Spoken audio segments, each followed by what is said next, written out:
तुमच्या पक्षाचे नेते आणि ठाकरेंच्या अगदी जवळचे मानले जाणारे सचिन अहिर यांनी शिंदेच्या सेनेमध्ये प्रवेश करत या ठिकाणी उपसभापती पदासाठी अर्ज दाखल केलेला आहे। कसं बघताय त्यांच्या या संपूर्ण राजकारणाकडे? नाही, मुळामध्ये त्यांनी आमच्याकडनं येऊन विधान परिषदेची आमदार म्हणून गेली 5 वर्ष काम करतात। ते राहिली त्यांची 1.5 वर्ष।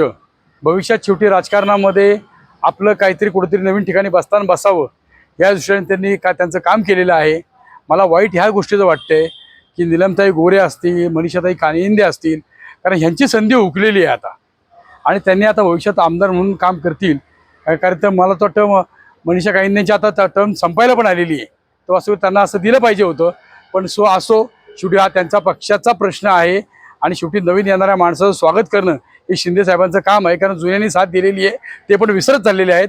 कारण त्यांना सुद्धा संधी देताना आदरणीय पक्षप्रमुखांनी देखील कुठं हात आखडता घेतला नव्हता आणि त्या पद्धतीत नवीन आलेल्या माणसाला शिंदे साहेब संधी देतात आणि जुन्या कार्यकर्त्याच्या पेटात लाद घालतात, ह्याच्यापेक्षा वेगळं काय म्हणणं योग्य नाही। सचिन अहिरांकडनं ही अपेक्षा होती का? 100% नव्हती, कारण एक चांगला माणूस आहे, संघटन चांगलं होतं आणि पण शेवटी शिवसेना ही फॅक्टरी आहे, इथं कार्यकर्ता घडला जातो।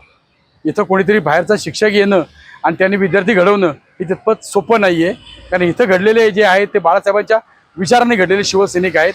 माझ्यासारखे असंख्य शिवसैनिक आहेत की ते आजही शिवसेनेबरोबर आहेत आणि एक रूपाने एक दिलांनी राहणार आहेत आणि भविष्यात येणारी संधी त्यांच्यासाठी दारं खुली असणार आहेत। अहिरांना गद्दार ठरवतं? 100%। जो पक्ष सोडून जातो, जो पक्षाच्या चिन्हावरती, पक्षाच्या ध्येय धोरणावरती मोठा होतो आणि तो पक्षाला सोडून जातो, तो गद्दार ठरला जातो। काय वाटतं एकंदरीत 8 दिवस होत नाहीत खासदार फुटून, तोवरच आता ही अशा पद्धतीची बातमी समोर येते।